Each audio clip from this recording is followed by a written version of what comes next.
The Dharma, incomparably profound and exquisite, is rarely met with, and even in hundreds of thousands of millions of kalpas. We now can see it, hear it, accept and hold it. May we realize the true mind of the Tathagata. Today is the fourth day of this 7-day sesshin here at Mountain Gate in February 2022, the second of two in a row. The next two in a row will be March, end of March, and April, early April. It's a wonderful, powerful way to deepen your practice, is to do these two in a row sessions. And it's not as hard as it seems. This morning, we were speaking of the great Kobe earthquake in Japan. But I want to preface that first by saying something about Hakuin, since we've been talking about Hakuin.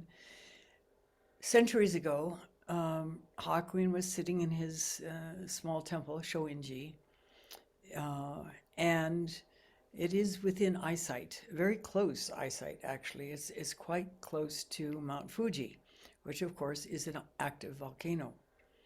And at one point, the volcano was erupting, and everyone at Shoinji and the surrounding neighborhood as well took off and fled. Hakuin stayed sitting, zazen, unmoved by the potential danger, life-threatening danger. Centuries later, in Japan, when I was living at Sogenji, and so was Shingen, who happens to be here at the moment, there was the great Kobe earthquake. This was an amazing world experience, actually. Many thousand people died. Kobe is only 90 miles from Okayama, where Sogenji is. And it was at 6-something in the morning, just after 6 in the morning, in the winter, January, when I was sitting in the kohojo, the room where we wait for Sanzen. I'd already been to Sanzen that morning, and there was still a number of other people still waiting to go. And as Jishario, it was my duty to end Sanzen in those days. And so I was waiting until everybody had either gone in or it was time to stop the Sanzen so that Roshi would be able to get to breakfast on time. The first thing that happened was the shoji, those, I don't know what you call them, the traditional panels, doors, walls, they use them for everything in Japan, in the kohojo, which is a very old building, and it had traditional wood shoji between that room and the outside. And in this case, rather than oiled paper in the shoji, they had glass, frosted glass. And the shoji started rattling. And I thought, that's odd. I don't think there's any wind. And the rattling grew and grew and grew, and then pretty soon the whole building began to shake. And shake and shake, unbelievably so, till the whole thing, it was as if we were sitting on top of a giant jackhammer. It was quite remarkable. I've been in earthquakes all over the world. The first one I was ever in was in Mandalay, Burma, where you don't expect to have earthquakes, but they do. And it was simply a huge shock, as if the house jumped up in the air and landed. It was such a strong shock that I was standing by my son's crib at the time, and if I hadn't been able to hold onto the crib, I would have fallen down. And sometime later, in conversation with a British engineer who happened to be living in Mandalay at the time, he said the reason it was like that was because we were actually on top of the epicenter. And there were other earthquakes in Turkey. I lived for 3 years, many earthquakes. And you just got used to things shaking. And then years after that, when I returned to the United States from living at Sogenji, I was asked to teach at Hidden Valley Zen Center in Southern California, more earthquakes. The Kobe earthquake was remarkable in that it was so intense. And there were many, many aftershocks. For 2 weeks, there were severe aftershocks. When I went back to the Zendo after Sanzen was over for everybody, I found a bizarre view. All the monks and lay people were sitting in the Zendo doing deep zazen, surrounded by everything that had fallen out of the cupboards above them. In Rinzai Zen, the monks live in the Zendo. Male monks live in the Zendo. For the women, we had the women's Zendo where we lived. And it happened, of course, during morning zazen. In the kitchen, all the special lacquer bowls had fallen out of the cupboards. There were red lacquer bowls all over the floor. And back in the back in the Kohojo, during Sanzen, I realized that this was an earthquake happening. And it was my job as Jishario to get people out if that was the most important thing to do. And of course, in an earthquake, you don't want to hang out in a building. That's one of the worst places you can be. And so I was considering whether I should get everybody out of the Hondo, I should say out of the Kohojo. And then Roshi rang his handbell indicating Sanzen was continuing and it was time for the next person to go to Sanzen. The building was shaking so badly that I was dumbfounded when Kosan, who was the next person in line and sitting at the student bell, managed to stand up and walk across out of the Kohojo, across the bridge and into the Sanzen room. Mitra-roshi, like Hakuin, imminent danger. What's the problem? Of course, practically speaking, one would assume that if it was really dangerous, it was important to get out. But in the case of those two men, deep practitioners, there was no fear, no concern. Of course, they both survived. We all survived. What is it that they were able to have let go of in order to sit in the face of danger? Dokyo Eitan, who was Hakuin's he was Hakuin's Zen master, really, the one who made him realize that this seemingly amazing kensho that he had had when he was young was not the be-all end-all of Zendo awakenings. And he, when he was doing his Zen training, was testing his ability to focus and practice deeply and let go of any self-interest. When he would sit in the graveyards in that little village that he lived in, and I could feel the wolves breathing about his ears, but sat still, meeting whatever fear might have come up about whether he was going to be torn apart by these wolves or not. Centuries before that, in China, a master was asked by his student monk, what is the most important thing with regard to practice? And the master, who had been doing calligraphy, wrote the character for attention. And the monk says, attention? And the master wrote again, attention. And the monk says, what do you mean attention? And the master said, attention, attention, attention. And that is the most fundamental aspect of our practice. And the most significant practice we have to work with that is the extended breath, the Susokan, as it's called in Japan. As we extend the out breath, as you know, if you've worked on it, and I think all of you listening to this, at least here in the Zendo and on Zoom, have recognized that it requires focus and attention.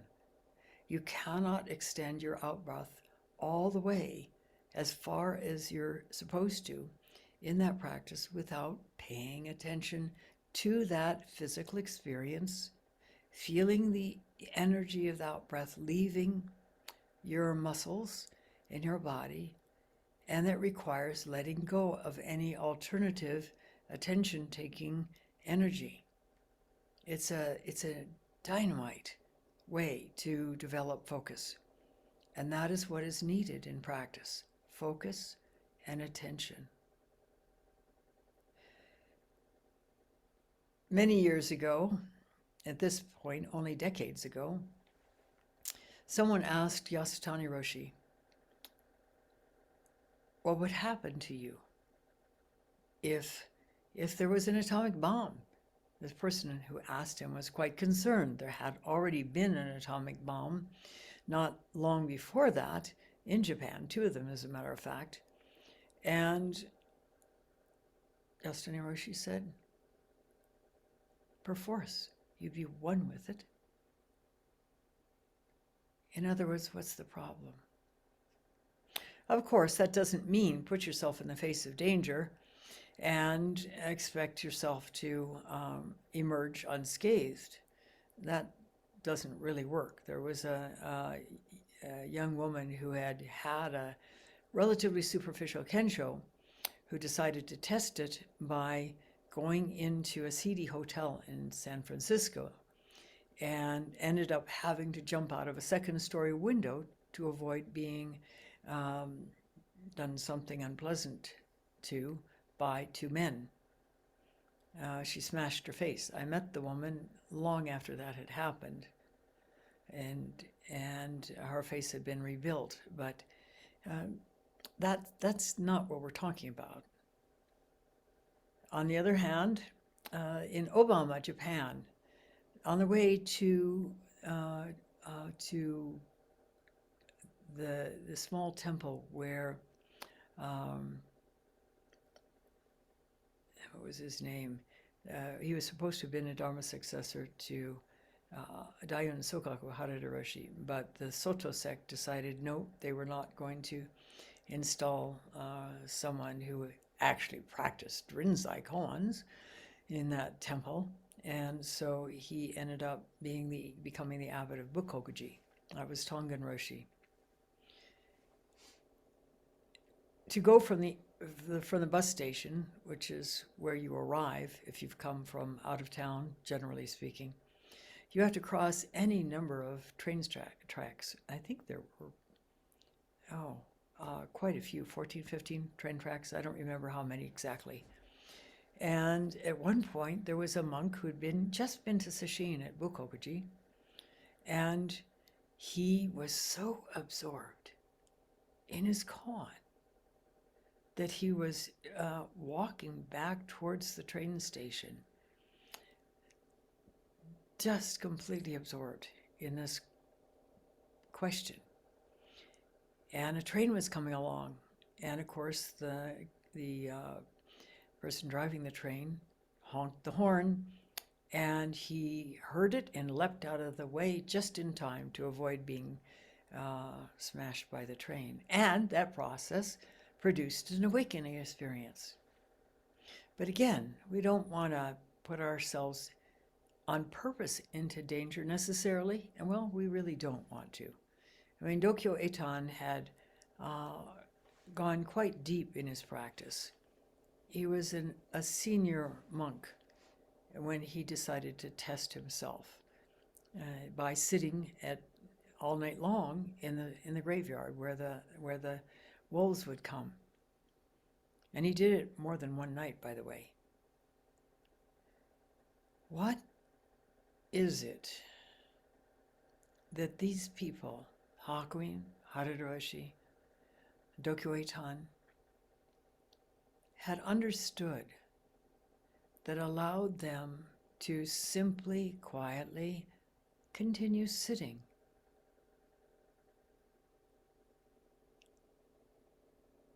What is it, if we can imagine ourselves trying to do that under those circumstances? Here's this volcano erupting right next to us. Do you think we could really sit quietly, deep in samadhi, while potentially it would rain down rocks and mud and all the other things onto the very place we were sitting and kill us? It's not quite the same as the old man who lived in a small building on Mount St. Helens and refused to leave when it was erupting. Eventually, his small building was buried under something like 20 feet of ash, and he died. We don't know what his mind state was, but we do know that Hakuin's mind state, that Mitra-roshi's mind state, was so let go that these men, and Dokueitan as well, were able to sit in the face of danger without being overly concerned, without fearing for their lives, even though their lives were in danger. What had they let go of? And how does that impact us? As we do our Zen practice, we have a sense that there is something beyond our normal way of perceiving things that is important to return to, reach, understand, comprehend, live again, whatever you want to put it. It doesn't matter. It's not something that is able to be put into words, really. And I'm going to sneeze. Excuse me. But there is something that says it's important to do this practice because there's something important to reach, a level of freedom, although we might not put it that way, and that is what is available, is a level of freedom beyond our wildest dreams.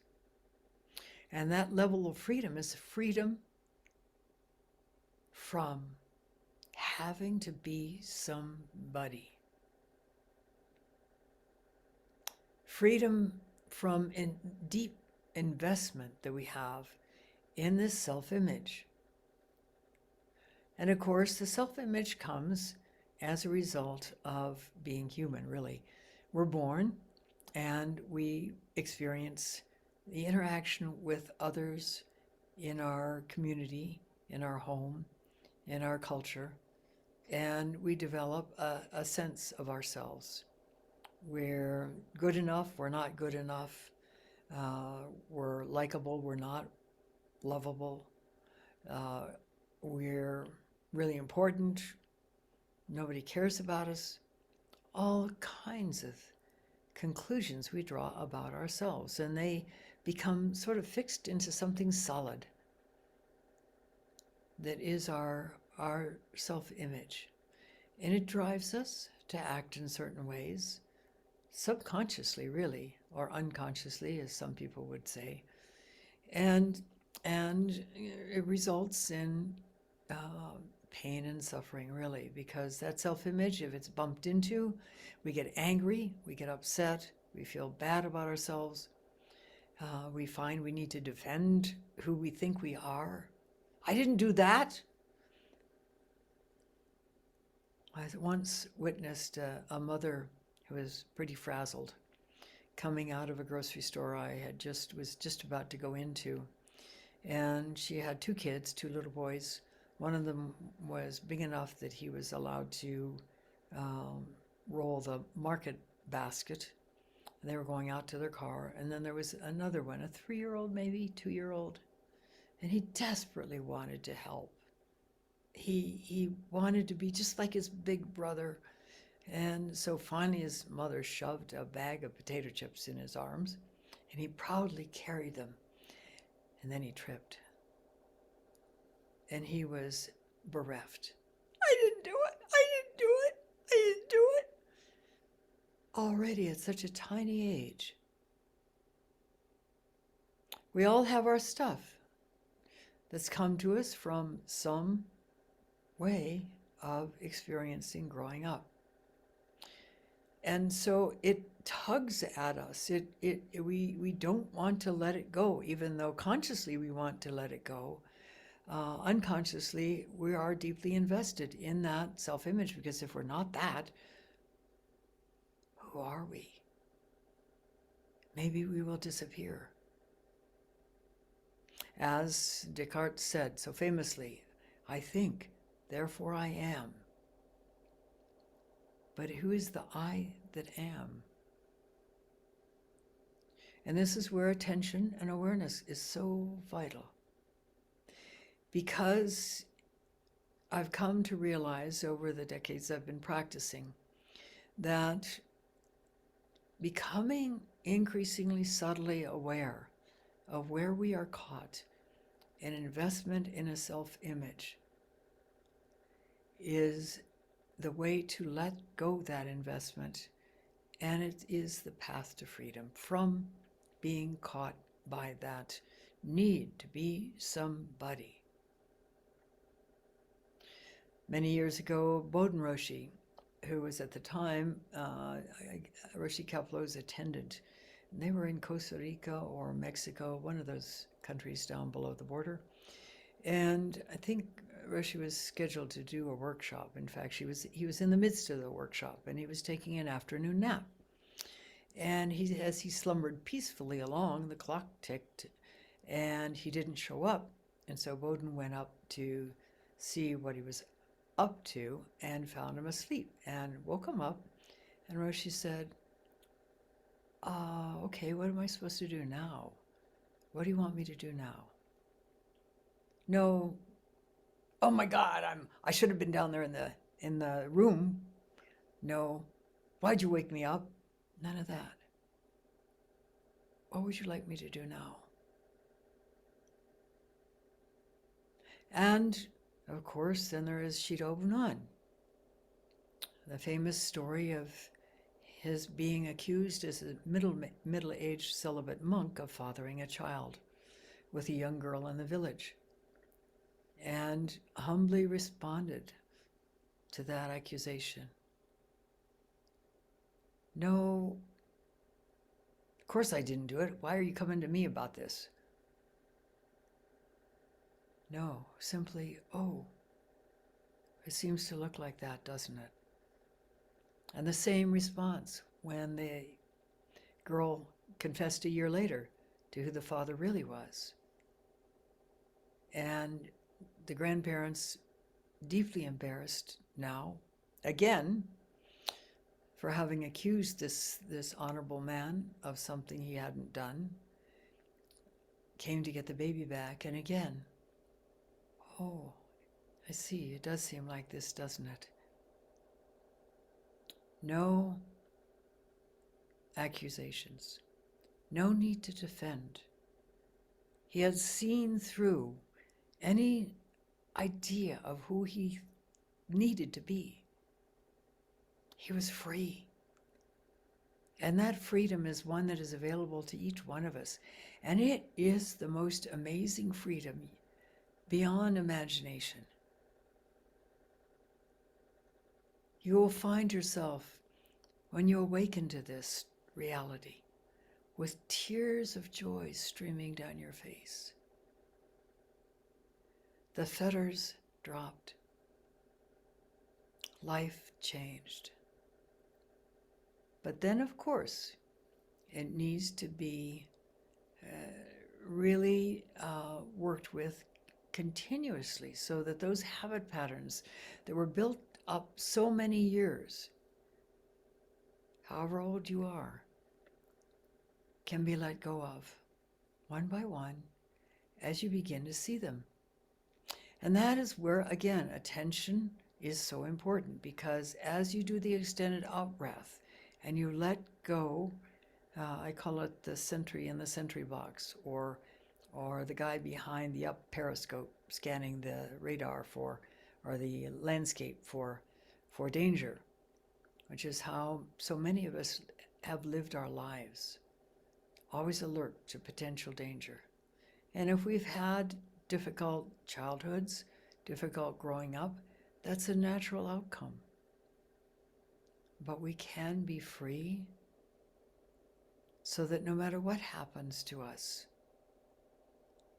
there will be a profound okayness in it.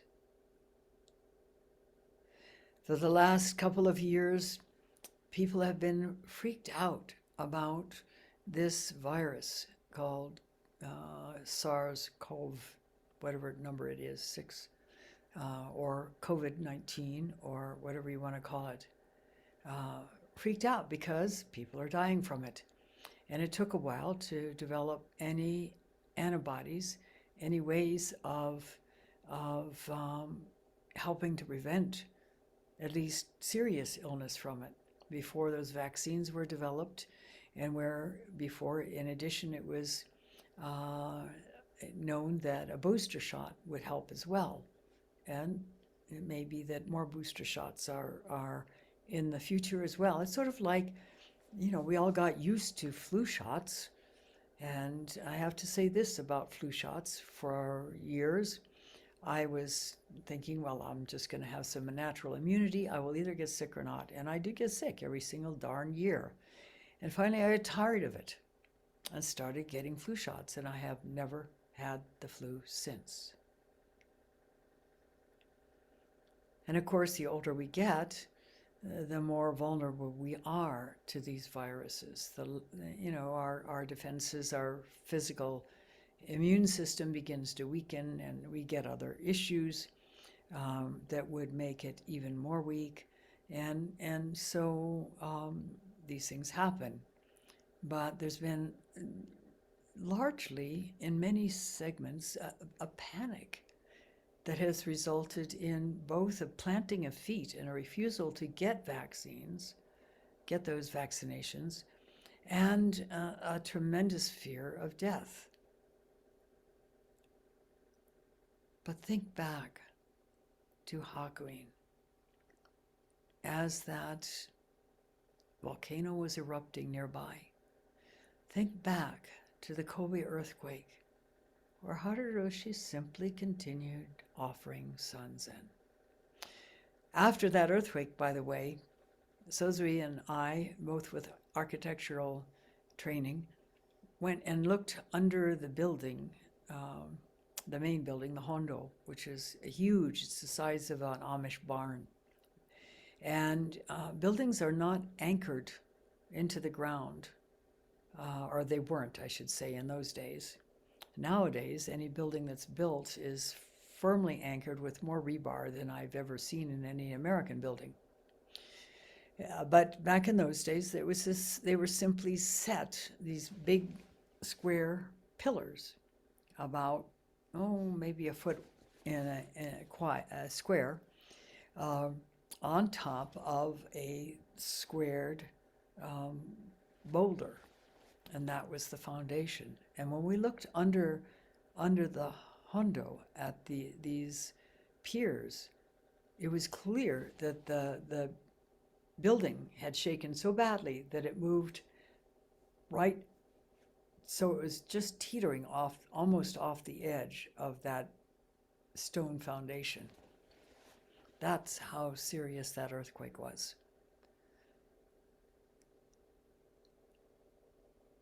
Of course, there are lots of earthquakes in Japan, and many times many people die in them. In Turkey, the same. In Turkey, I worked for the Earthquake Research Institute in Turkey, in Istanbul for a while. And there were pictures, there were photographs of apartment buildings pancaked when the piers that had held up the floors were twisted and fell, and you could see the rebar poking out.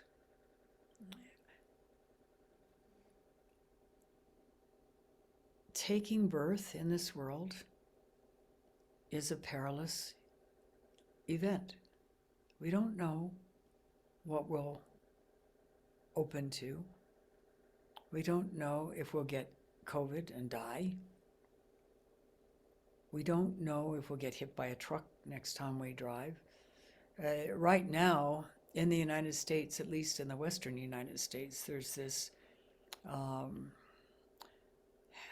subculture of young people who drive immensely fast, over 100 miles an hour. There was a young man who was clocked in Albuquerque, which is a major city, driving up a regular street, three lanes each direction, a main street, Montgomery Boulevard, and Albuquerque, at 140 miles an hour. If somebody had stepped out, or a car had come across, or I doubt that he was stopping for red lights. He was flying, and he was flying so fast that the police chose not to chase him. I'm sure that they got a photograph of his license plate and a photograph of the vehicle and arrested him the next day. But this is not uncommon. He'd already been clocked on a side street going 110 miles an hour. And if you drive on the freeway, or even not on the freeway, just coming between Osako and Santa Fe, you'll find people flying by on double lines, curves, as if they're, channeling, I don't know who the local biggest race car driver is these days, but it's a real thrill. Only this thrill is putting a lot of people in danger. One of our neighbors witnessed a terrible accident in which one of those guys was flying down the freeway on the way to Albuquerque, and a vehicle in front of him slowed down suddenly or something because of a traffic situation, and the person who was driving the car of course was not able to respond fast enough. The car wouldn't have been able to respond fast enough. It was so close, and he and everybody in his vehicle were killed. But that didn't stop people from doing this. It's a major threat in driving these days. I first witnessed it in Southern California, where people would fly across, weaving in and out of 5 lanes of traffic at that kind of a speed. It's insane. So there's a lot of ways to go. How are we going to feel when it gets close to that time for ourselves? As the koan says, the verse 2 of the koan says, how will it be for you when the light of your eyes is falling? Will you be like the crab with his 7 arms and 8 legs struggling to get out of the boiling water? The more attention we can pay to our inner landscape, and here I'm not talking about thought, this is beyond thought, the energies in our body, they will begin to reveal to us where we're caught, and reveal with understanding why we're caught, and in a way that allows us to, with that understanding, allow them to not be invested in quite so strongly. This is one of the unseen major benefits of Zen practice.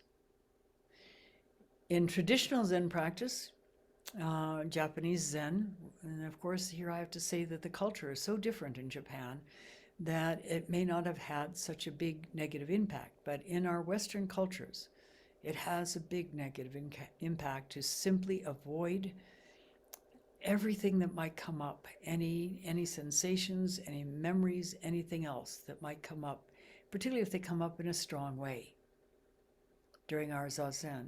There is your golden opportunity to open to the physical experience of whatever that was. Tune in allow it to dissolve. And you will know that it has dissolved fully if you feel this sense of release. If it just simply goes away, you haven't felt it completely. But if there's a sense of true presence and a release, and it seems to dissolve rather than simply disappear, then you have made a great deal of inroad into letting go whatever that experience was. It'll come up again if it was a strong one, but it'll come up weaker. And each time it comes up, if you work with it in the same way, tuning in, letting go, by being so fully present with the physical experience of it, daring to be fully present, paying that intimate attention to what is going on in your body, which is where this trauma or whatever it was, unpleasant experience, is trapped. Then you will gradually become free of it, and the more freedom you have in that direction, the more freedom you will have in interactions with people and things, because you will be more let go of any investment in having to be a certain person.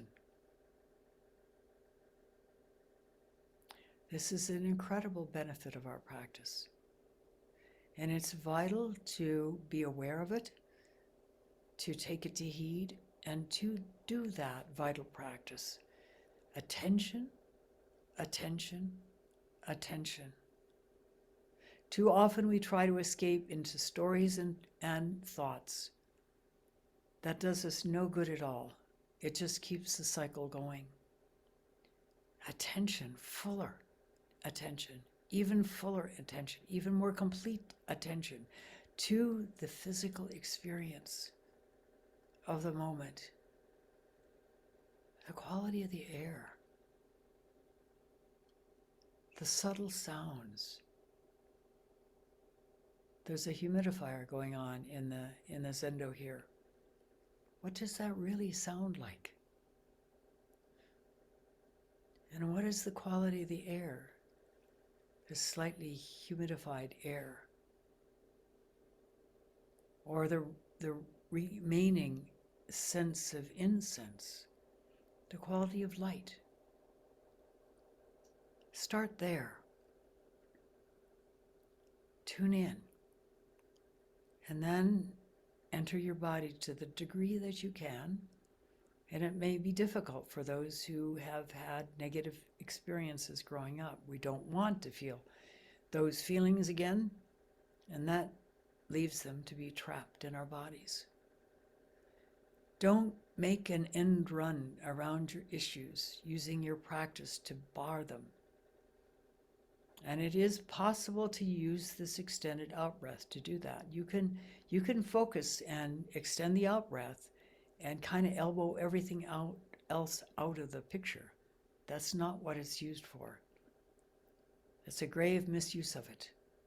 It is used for tuning in, to being so attentive and aware that you're subtly aware of everything going on in your body and also around you, but what you're aware of around you is less important.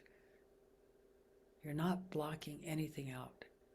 In this way, your practice will go deeper because you'll be uncovering and dissolving the blocks that would otherwise keep your presence. And it is possible to bulldoze them out of the way. But that is that expression that John Wellwood, a psychologist who is also a meditation practitioner, a Buddhist meditation practitioner, warned against making an end run around your issues. You don't want to do that if you really want to become free. Because until you allow them to dissolve through the practice, a deeper awareness that lets you experience who you really are. That amazing beingness of the universe. It won't happen so long as you try to keep stuff under the cover. So, goodness, that's been a long teisho. I thank you for your patience and for listening. I'll stop now and recite the 4 vows.